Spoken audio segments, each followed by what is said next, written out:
mbokk yi ñoo ngi leen di nuyu kenn ku nekk ci turam ak santam ñoo ngi nuyu kilifa diine yi ñoo ngi nuyu suñu waajur yi fi nekk ñoo ngi nuyu ñépp ñi nga xam ne am nañu ay cër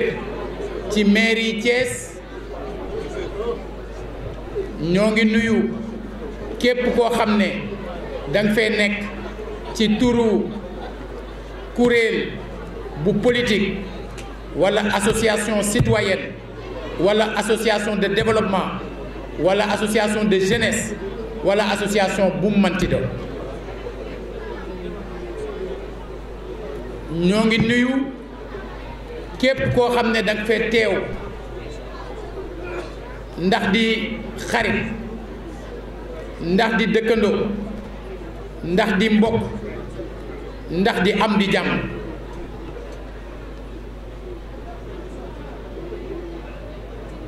m'a évité soigneusement jaar ci ay tur ngir néew na ñu toog ci jataay bi te xamuma leen waaye ñi nga xam ne ñoo nu wuy si ci jataayu tey bi kenn ku nekk na xam ne yëg nañu ci sunu xol pëndal gi mu pëndal tànkam agsi ba ci jataay bi te yàlla mi am pay ñi ngi sàkku ci moom mu fay leen ngën di pay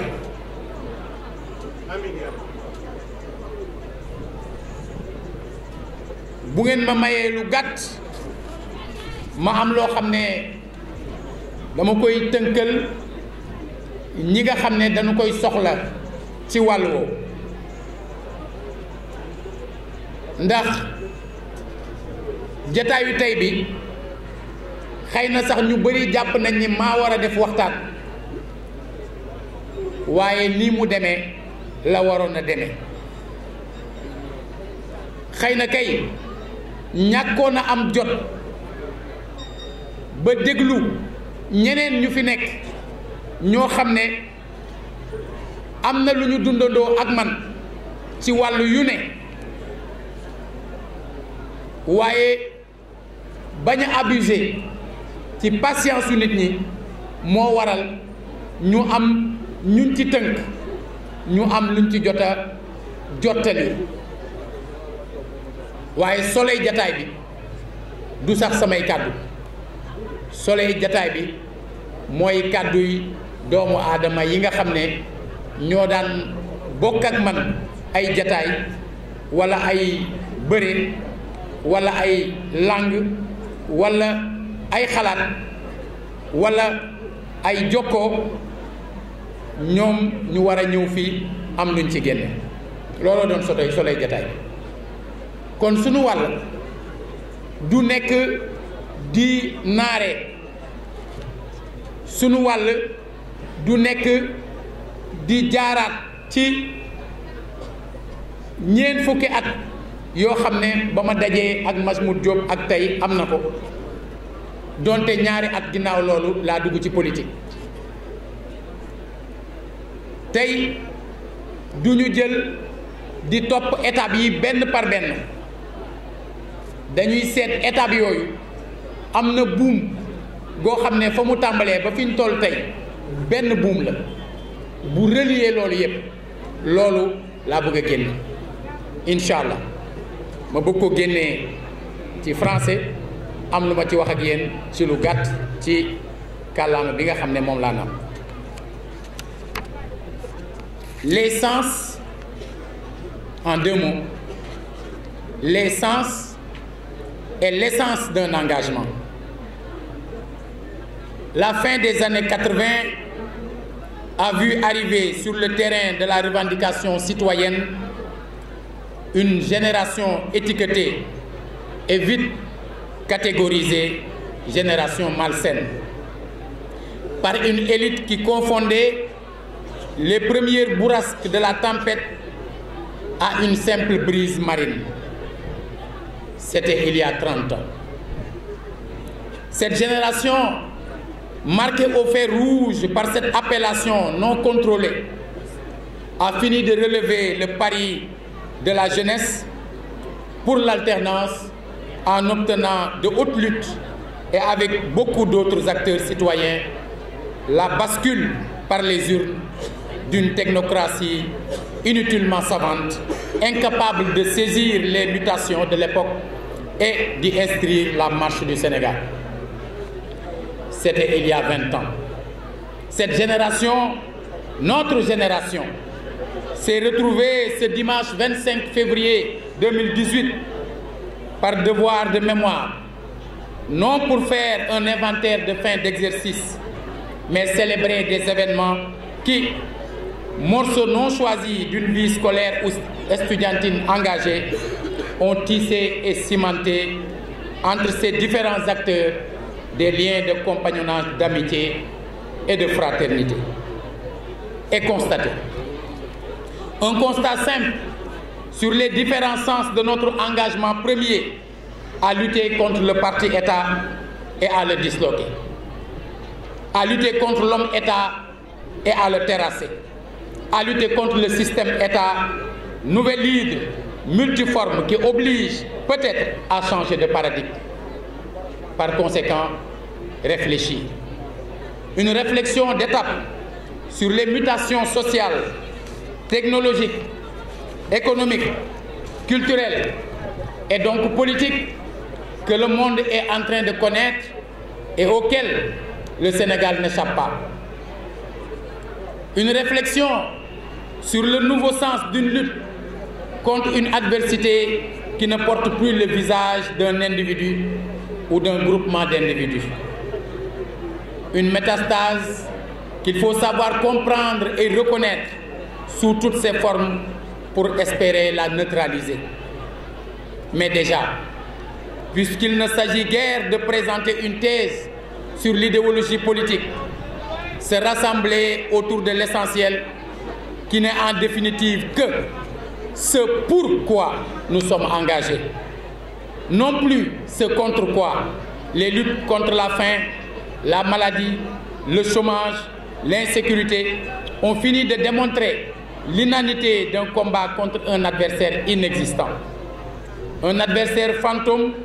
qu'on ne saurait disputer aux experts de la politique ou de la faim ou de je ne sais quoi, dont les moyens et les raisons de vivre sont viscéralement liés à la préservation de ces concepts. Pour notre part, c'est simplement retrouver l'essence première de notre engagement en faveur de notre pays, de notre peuple, pour une éducation et une santé de qualité, pour des conditions de vie dignes et une vie sociale pacifique, pour un Sénégal souverain et respecté, pour un Sénégalais prospère. Du sens à l'essence, c'est le chemin de notre combat contre un ou plusieurs partis, puis contre un ou plusieurs hommes politiques, et qui maintenant se décline sous la forme nécessaire du combat avec les populations pour améliorer leurs conditions de vie dans un environnement social et politique toujours assaini et stable. mbokk yi moom sa réew bokk sa réew defar sa réew ñeent fukki at ci ginnaaw ci élection wu 1978 le Parti africain de l'indépendance PAI bokk ci législative yi ñëw di def meeting fii ci kanamu bourse du travail maa ngi am fukki at ak ñaar ànd ak samay moroomu élèves ñu ñëw di seetaan moment boobu lii ma wax léegi ci wolof fekk na le président Majmout Diop moo jël kàddu ubbee loolu ñi nga xam ne ñoo yore woon kiiraayu manifestation bi gis ñu nekk ay xale ñu di ñu dàq Majmout ne laissez les enfants venir à nous c'est la graine de demain mosuma ko fàtte daje boobu ak tey ñeent fukki at biñ ci tegee ñaari at suñu borom dogal ma jël carte PA yi maa ngi am fukki at ak ñeent booba ak tey amul lu Sénégal masa ne te newuma ceeg moom amul lu sénégalais yi masa ne te newuma ceeg ñoom amul lu askan wi masa soxla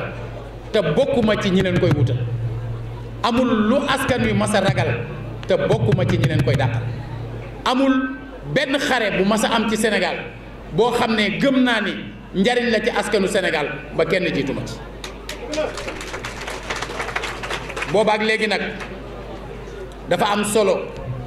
lu mel noonu ñu sante ko yàlla ñu sante ko yàlla ngir lan ngir bi nu amee ay waajur ne ñépp sama waajuru góor bis bi ma amee juróomi at la génn àdduna bis bu ne ñi may dajeel ci dëj yi dégg nañu genn kàddu gi ma ciy wax mooy nanuy sant yàlla ci li yàlla di def dama naan leen toujours am naa rakk boo xam ne ndey la nu bokk bu amoon doom ci novembre 2013 ñu di ko tuddal imam bi ne nañ bokk sant yàlla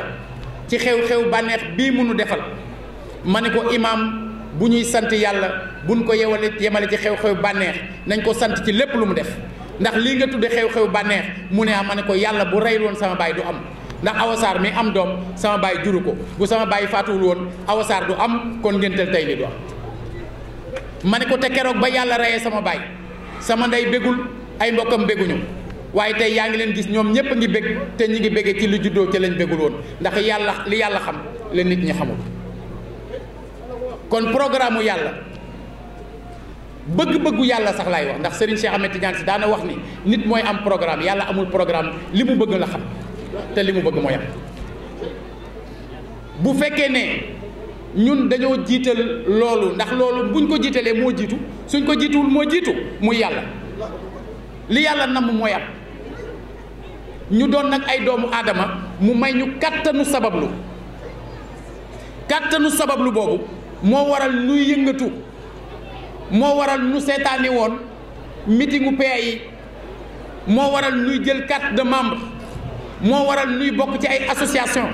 moo waral nuy jéem dara waaye sunu borom noppi na bu dee lii nit ñi di tuddee nguur nag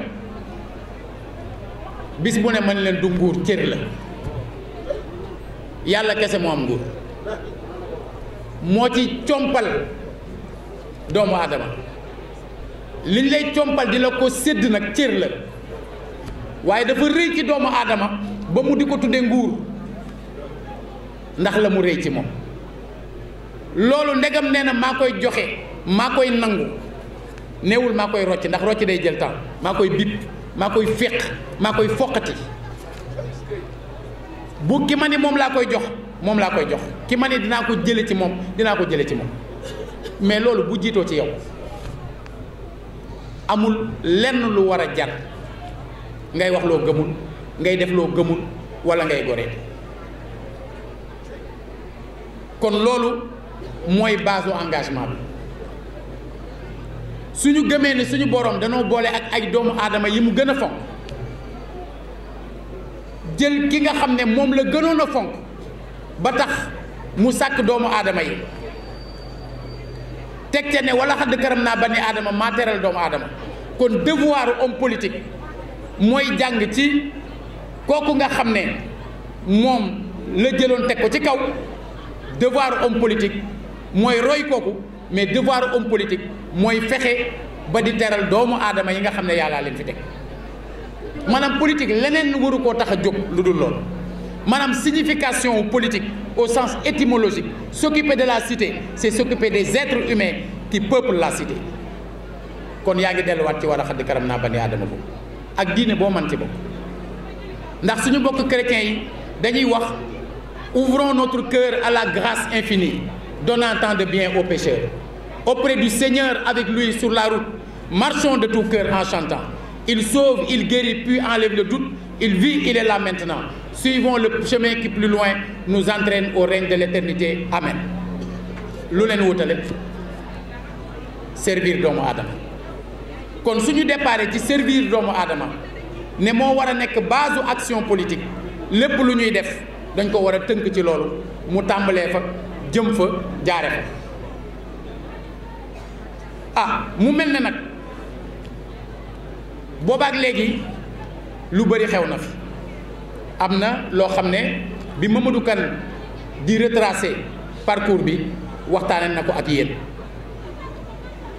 waaye dafa baax nit ñi comprendre ne dafa amoon jamono ci biir Sénégal waxtaan yeeg débat yépp confrontation la bu ñu amoon ak li ñuy tuddee parti état mu am jamono confrontation yi ñu amoon yépp dañ ko amoon ak lu ñuy tuddee homme état mu am jamono ñu ni il faut que ñu dem ba dépasser la ñu daan tuddee na dem ndax ñun ñii Brin ñoo tolloon ci benn jamono ñu taxawal jeunesse pour l'alternance taxawal Daniel Abdou parce que dans les conditions historiques d'alors alternance loolu la daan signifier ñu doon wax na dem na dem a dem parce que foofu lañ tolloon ndax nous étions confrontés à un parti bu fi defoon ñeent fukki at moo tax ñu doon wax na dem na dem a dem mais bañ ca jógee la ñu commencé di wax ñun ba ñuy xeexuñu woon pour remplacement dañ doon xeex pour le changement loolu moo waral ñuy dem ba mu yàgg ñu ni nañu gëstu woote les rencontres citoyennes pour commencer au-delà de diw ak au-delà de ñii ak au-delà de parti bii ak au-delà de groupe parti yi nañu xalaat ci système bi nekk en vigueur au Sénégal depuis 1960 loolu moo jur rencontre citoyenne loolu moo jur assise nationale bi ñu defee assise nationale am lu ñu tënk fekk na ñu war ko jox une expression politique ñu ni nañu créer kon les conditions politiques pour que loolu ñu tënkoon ci biir assise nationale ñu mën koo jëfee ma ni leen ñun dey am na yoon bu ñu jaaroon ba jëlee fi ñi fi newoon noonu nu xalaate woon situation bi leneen la laaj ndax situation bu njëkk ba mu amee dafa am ñu ca fàqe woon di jiboka ak ñi mu àndal yàlla na yàlla yokk yërmande ci moom ñu boot ko ñu jóge ca Moustapha Niass fàq créé partem ñu jàppale ko ñaari fàq yooyu àndandoo ak mobilisation wu citoyens yeeg patriotes yi loolu moo créé les conditions politiques de l'alternance bu fekkee ne ci wàllu sabablu loolu suñu liggéey la lu ci bëri nag tàmbalee woon fii le 25 février 1988 ne tey am na fanweeri at biñ ci jógee kon ñu def assise nationale ba ñu defee assise nationale ba xalaat teg ay conclusions ci domaine politique ci domaine économique domaine institutionnel domaine social yooyu bañ ko defee ba noppi ñu ni teg ci benn charte de bonne gouvernance démocratique ci la ñu jógee man maa dox yàlla dafa dogal ci man la ko jaarale man maa dox li créé Benno Siggil Sénégal ndax booba amoon na ñaari entité muy initiative citoyenne pour la république di ICR regroupé ay parti ak i organisation am Front Siggil Sénégal ñaar yooyu kenn bëggul ànd ak sa morom ma gëm ne avec le mode de scrutin qui était en vigueur ci local yi bu ñu àndulee même bu fekkee ne le parti au pouvoir dafa am 35% du tee 65% yooyu dispersé wu moom mooy gagné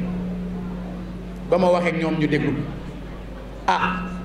ñaa ce leader këram laa woote la première réunion le mercredi 31 décembre 2008 keroog la ñu créé Benno sur le principe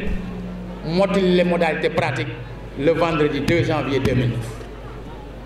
la ca xew-xew ci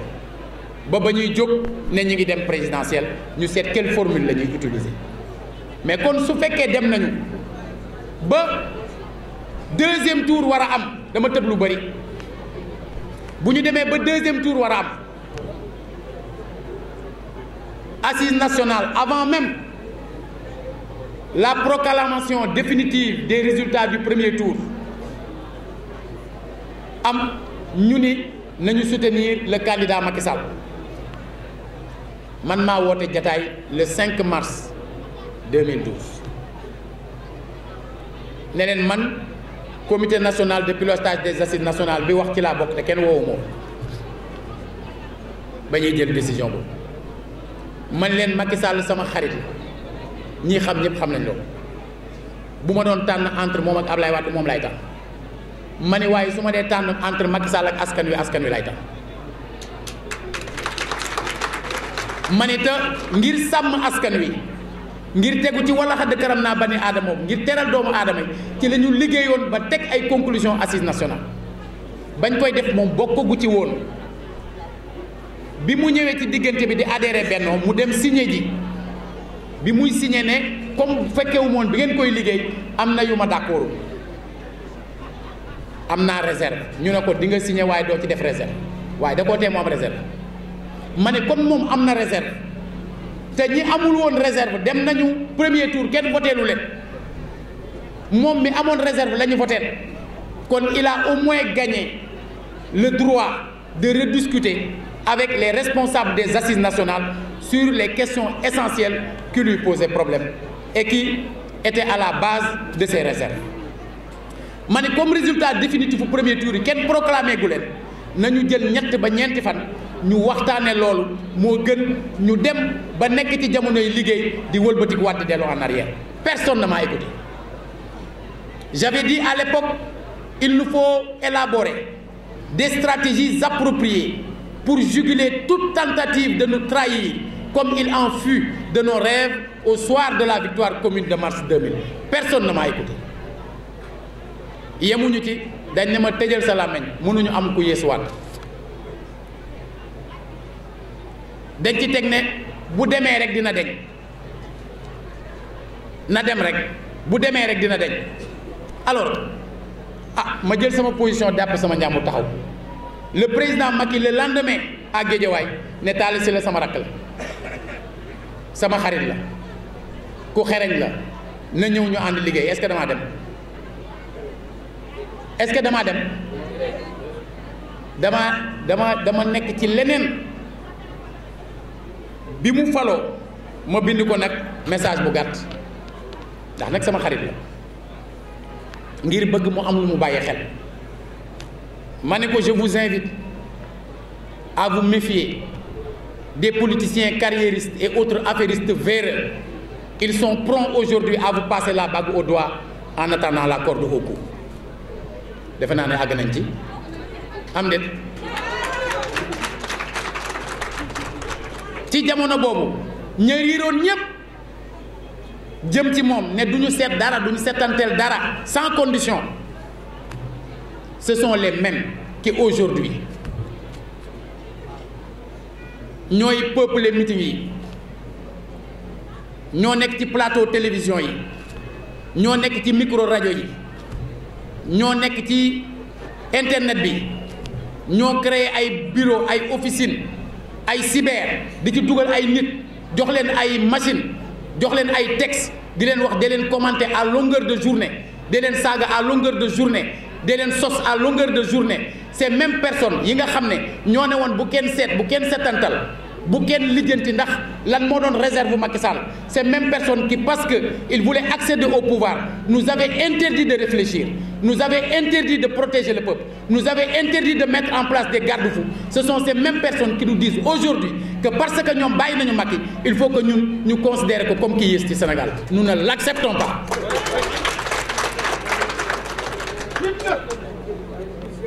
Man président Macky a toujours eu du respect pour moi j'ai toujours eu du respect pour lui mais nous avons toujours eu des divergences sur des questions essentielles. bi mu wootee dialogue national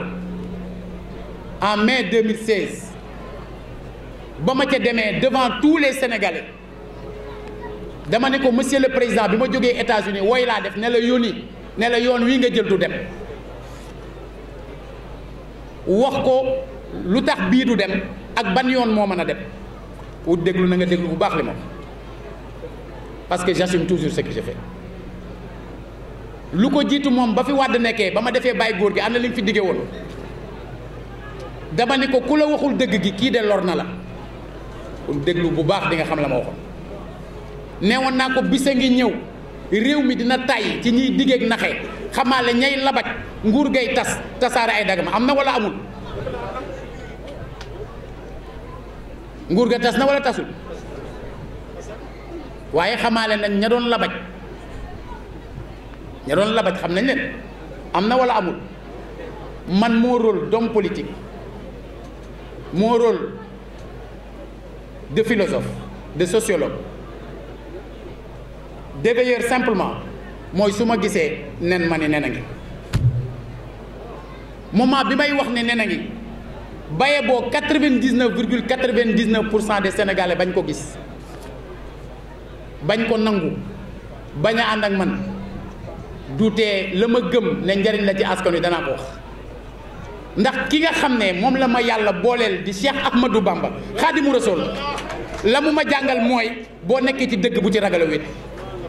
tabul ragal wét ba wettili koo tappale ñii may àndal xam nañu ne taxaw naa ci mbooloo ci ab dëkk mbooloo mi bari lool di tàccu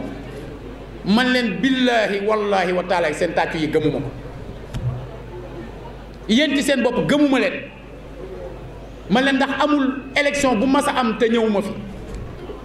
mësuma fee ñëw te teeruwu leen ma mësuma fee ñëw wax leen leneen lu dul li ma leen di wax tey ji te mësuma faa jógee ba taxit ngeen woteel ma kon pourquoi ma di leen gëm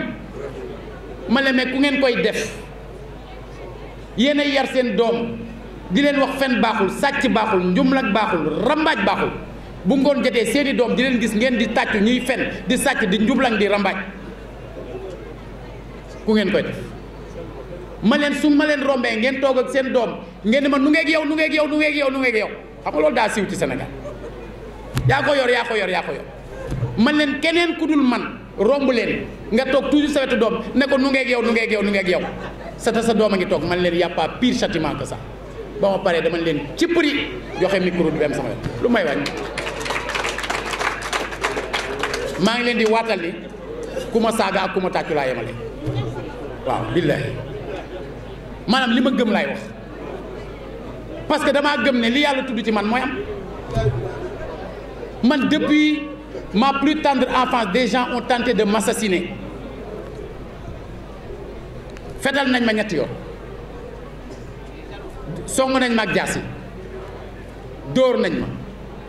empoisonné nañ ma def nañ ma yeneen ak yeneen mais yàlla mi yore dund maa ngi ni képp ku ma mas a defaloon ku ma masoon a def dama laa jéggal billaahi te 5 octobre bu jot kaamil bi may def di ci ñaanal xarit yi ma daan àndal te yàlla te ñu jiitu kaamil boobu ña ma masoon a jéemal dara ñëpp billaahi dama leen ciy ñaan ndax loolu ñuy tuddee glande boobu di sécréter haine ci doomu aadama ablation bi xam naa balaa may juddu lañ ma ko defal maanaam bu ma ko bëggoon a am haine du ma ko man bu ma bëggoon a am rancune du ma ko man su ma bëggee am rancœur dama ko man samay xarit dinañu gis lu leen naqari nit tooñ ma wala nit teg lu doy waar man pare pour lëngu ko mu naqari leen parce que ñoom am na lu ñu jàpp man leen li leen yàlla binde ak ni ma bindee du benn yàlla jaarale na ma foo xam ne amoon na jamono bu nit ñëwoon ci sama kër yaay ne ko kii day buñ ko ñaanalee mën naa jóg di dox waaye dootoo ko teg bët ci àdduna sama yaay dina signé ndax jamono boobu ku masaa ñëw sama kër jàpp na ni du ma fanaan jamono boobu kilifa diine gu mag du ma jaar ci turam ñëw na sama kër jàpp ne damay faatu mu ne ma dama laa bëgg a wax li yàlla wax ci aji kuy dem mu ne ma bëgg nga waajal sa bopp bi mu paree ma ne ko xaaruma ba tëdd ci lal di doog a waajal sama bopp damaa mës a waajal sama bopp ma ne ko damaa amoon xarit bu tudd Seydou Mamadou Diarra ñu koy wax Toto moom itam ci weer wi ba mu tëddee addu alaaxira ak tey maanaam tey la def ñaar fukki at ma ne ko kooku amoon na courage boo xam ne ba mu tëddee ci lalu hôpital ak lañ ko fa def parce qu'il a eu un accident le 12 janvier 98 ñu opéré ko le 20 janvier 98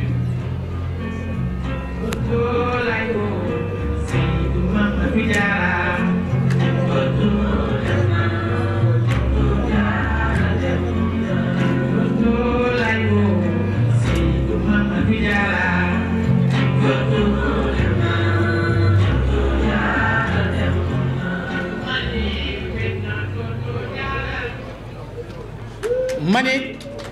bi ñu ko opéré le 20 janvier 98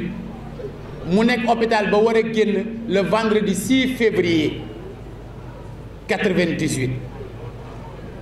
ñu toogloo ko ci hôpital bi ne ko na xaar le 9 le 8 mu faatu ñu ne ma lu ko dal man leen il est mort des suites de sa guérison mais xam bi ma xamoon Toto ma wax sëriñ boobu ne ko courage bi ma xamoon ci moom ma ne ko wóor na ma ni Jacques Brel la ma doon wax ak dee moom Toto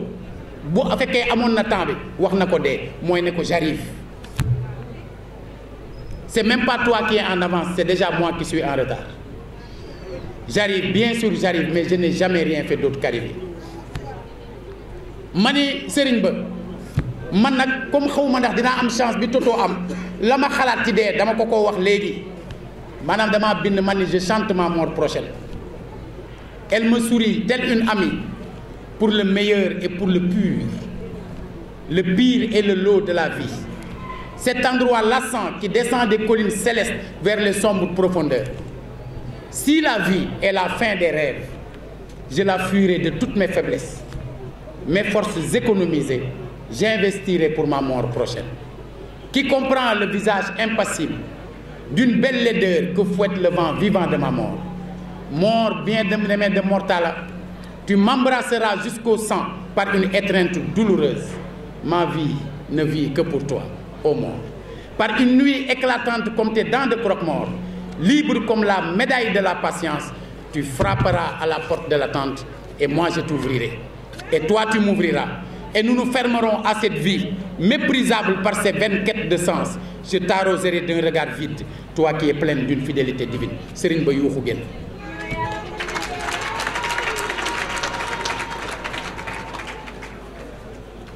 kon bu fekkee ne loolu nga gëm ci wàll woowu am na lu la mënta yëngal yàlla dama amatul leneen lu ma ko war a laaj man ndax sama baay boobu nga xamante ni moo ma jur gënuma ko te ñoo bokki mam te ba mu amee juróomi at la faatu ba muy faatu fanweeri at ak benn la am tey maa ngi am juróom fukk ak ñaar kon war naa def dara ba du ma sant yàlla man lii cant la waaw liñ fi dajale tey ak cant la ndax bu fekkee ne dem naa ba temps bi nga xam ne moom laay célébrer ci combat moo ëpp li sama baay dund ëpp li yonent yàlla Insa nekk ci kaw suuf ak suñu maam Soxna Jaara mi nga xam ne moom la doon màggal bërki dem maanaam su ma santul mais dootuma sant leneen lu ci ñëw lu ñu sof la lu ñu ciy sof la rek kon une fois nga comprendre loolu ci ngay mën a comprendre ni ñuy doxale kon su fekkee ne def nañu jaar ci jaar-jaar yooyu ñu dem ba nga xamante ni Sénégal dafa am fu mu toll defe naa ni Thierno Lecompte ngi nii Ndeye Marie Cissé nga ne samay xarit yu ma màggandoo la ngi nii chaque 31 décembre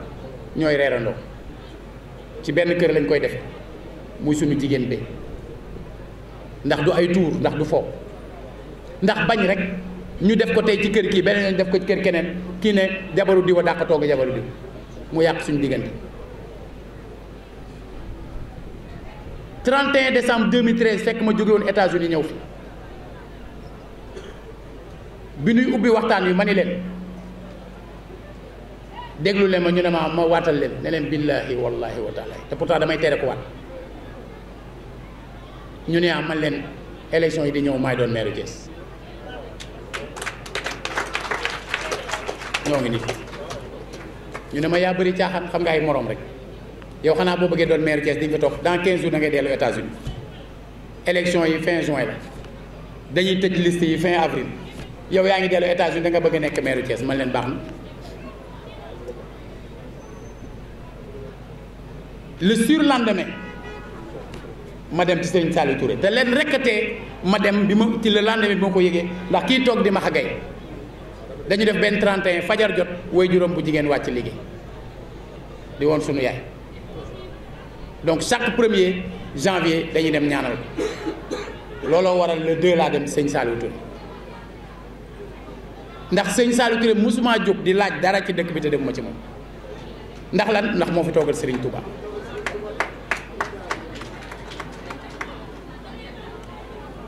ba ma njëkkee dem ci moom 2002 dafa ni ma li ngay wut de yàllaa koy joxe waaye su ko nit doon joxe yow laa koy joxe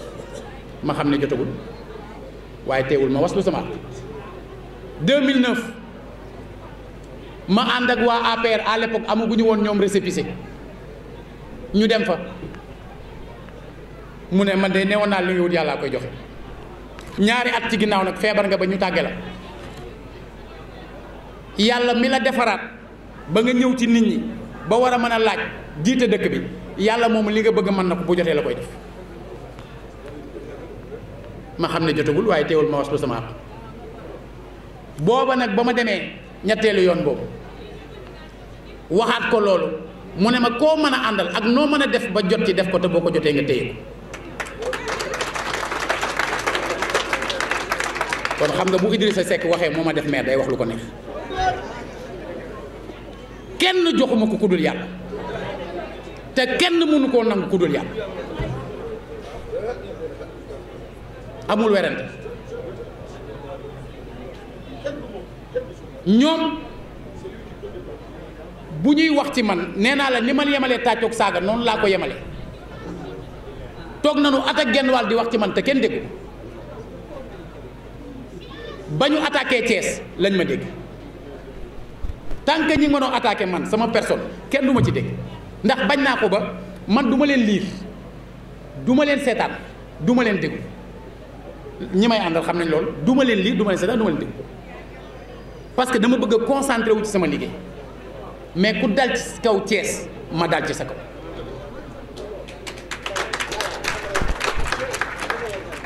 ba ma waxee nag ne yàllaa ma fi teg lañ ma commencé attaqué ma leen merewule ma yàlla ngeen mere te musiba weesuwul mere yàlla musiba weesuwul mere yàlla nit am na droit ne politiquement ci lii laa far nit am na droit ne diw laa faral mais nga respecter aussi ñeneen ñi ñu far ci liñ bëgg comment des gens peuvent-ils se donner la liberté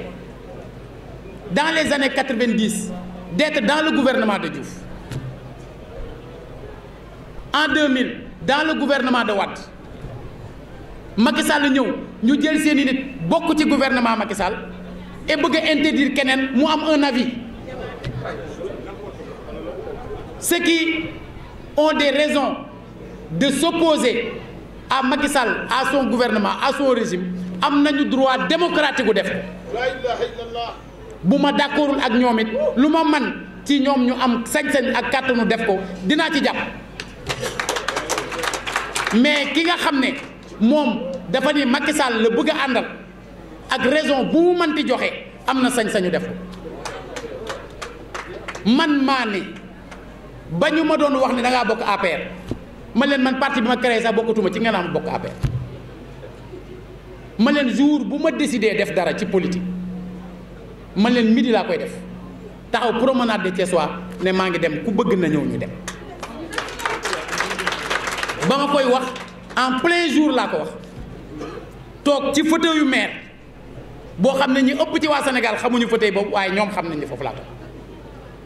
ci bureau boobu ñu doon bañ a dugg bureau boobu nga xam ne ñi gëmul yàlla jàpp nañ ne boo fa nekkee da ngay faatu fa laa toog ne leen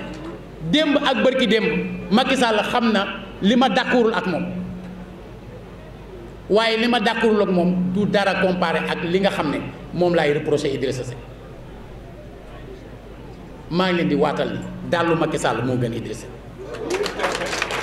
ku mu neex nag bañ koo gëm te am nga droit bañ koo gëm maanaam li ma wax ci moom nit mën na ko wëlbati wax ko ci keneen ku ne am nga ci droit mais li ma leen wax man xam naa ko ñeneen xam nañ ko mais am naa sañ-sañ wax dafa am lu xew Amérique am na ñu ci jaar mën naa ci bañ a jaaral am na ñoo xam ne bu ñu gëmoon ne ka fa toog dina fa toog kon du ñu woon seetaan ba mu toog fa danañ jéem lu ñu man ba keroog yàlla di leen forcer bañ lu mel noonu wala lu ko yées am fi moo tax ma ni damaa façon yéenee nekk candidat mais bi ma jàngatee situation politique gu Sénégal ak fi mu toll te ma xam ne ñu bëri xamuñu loolu ñu tuddee chantier de Thiès ba muy am ñi am 18 ans tey 4 ans la ñu amoon fekke wu ñu xamuñu ba ñuy xeex fii ñun 88 ba muy xew fii ñuy xeex pour défendre le droit de réunion alors que nous étions des membres du PAI ànd ak ñu waa PIT ànd ak ñu ak waa AJ ànd ak ñu bokkul fenn ànd ak les élèves ànd ak les étudiants c'était pour défendre le droit de réunion ba ñu koy def mais ñu bëri juddoo ko ñu woon kon ñu bëri lu bëri xamuñu ko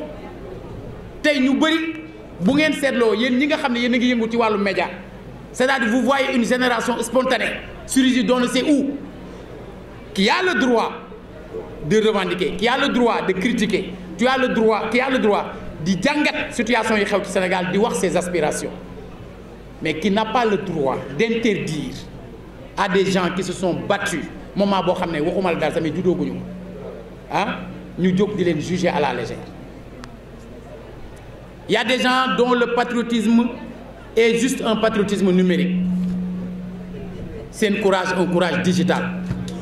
Ils se cachent derrière des claviers, derrière des pseudonymes pour di saaga ak di wax. ñun ba ñuy xeex téléphone amul rajo yi amul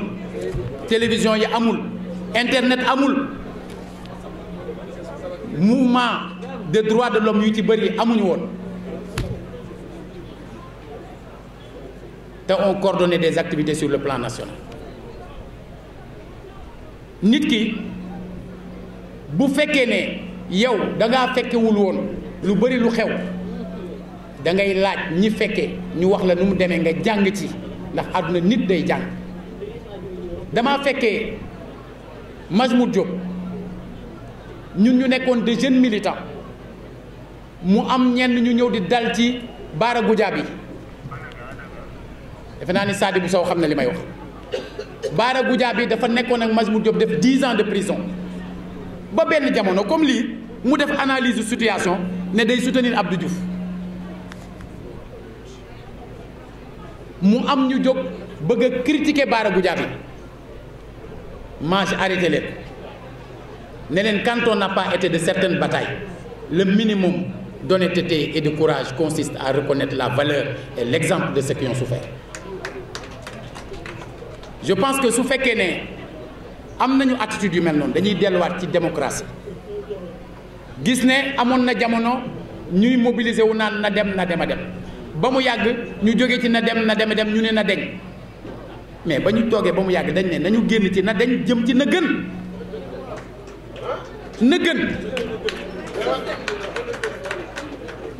président Macky Sall bi muy wut dafa ni yoonu yokkute jamono boobu mani leen war leen woon wax yoonu yokkute yoonu yokku ngeen waroon wax waaye pendant fi ñu toll nii que mandat bu njëkk bi daanaka jeex na nekkoon ci yoonu yokku léegi la prochaine étape c'est yokku ba yëg ko loolu nag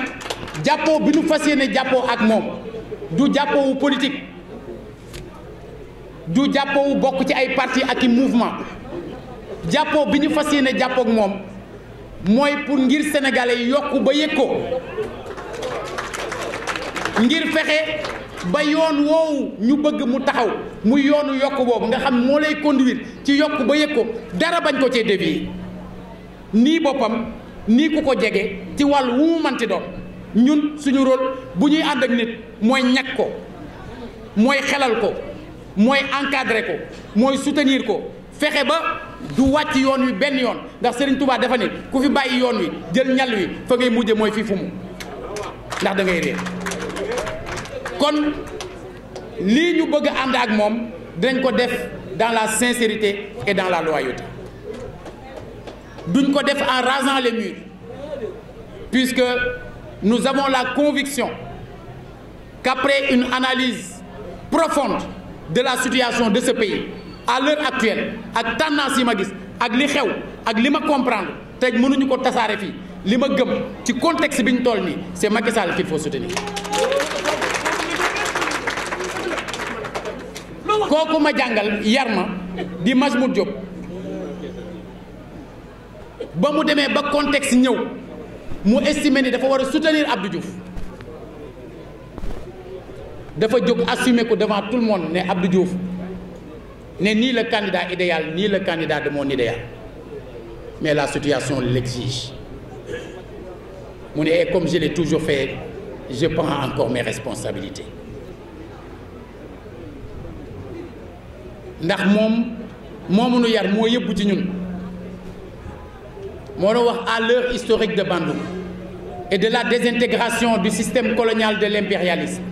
à l'heure où la confusion politique submerge l'Afrique noire sous domination française notre devoir d'Africain nous oblige à porter devant les masses de notre pays le problème de l'indépendance nationale et de la transformation socialiste de notre économie na mu jële woon ay responsabilités am bokkoon ci ñi njëkk a taxaw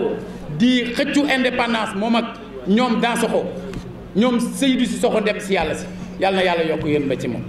ci moom moom ak ñépp ñi nga xam ne mas nañoo participer ci luy war a tax Sénégal moom boppam Majmout Diop boobu quelques jours avant may présenter pour la première fois en 2007 sama candidature dama ko seeti booba moom ci boppam am na lu mu yëg je l'ai senti aigri et frustré ndax li mu daj pour Sénégal te sénégalais amuñu benn reconnaissance ci moom Seydou Sissoko daj ko amuñu benn reconnaissance ci moom ils sont morts presque ci anonymat nga xam ne dans l'indifférence totale Majmout Diop a fait 16 ans d'exil ak yeneen bi ma xamee ni moment boobu loolu am na lu mu yëg mu am loo xam ne wóor na ma nit la rek am na lu ko metti dama ko ne doyen mu ne ma ne ko maa ngi lay fàttali 25e anniversaire u PAI en 82 mu redressé wu boobu mi ngi jagadi ma ne ko da nga wax ni le PAI est l'âme immortelle de notre peuple que rien ne peut et ne pourra effacer sur cette terre de Lat Dior et d'Albouri. Le PAI fera son long chemin d'histoire jusqu'au jour où son drapeau flottera haut sur tous les édifices de la nation. Le PAI n'est pas pressé. Il est sûr qu'en suivant le chemin qu'il s'est tracé, la victoire est au bout du chemin. ma ne ko gëm naa ko waaye ñun la yàlla jox la responsabilité ñu triompher ko physiquement mu gën a redressé wu ne ma gëm naa ko ñu teg ci ay fan mu génn àdduna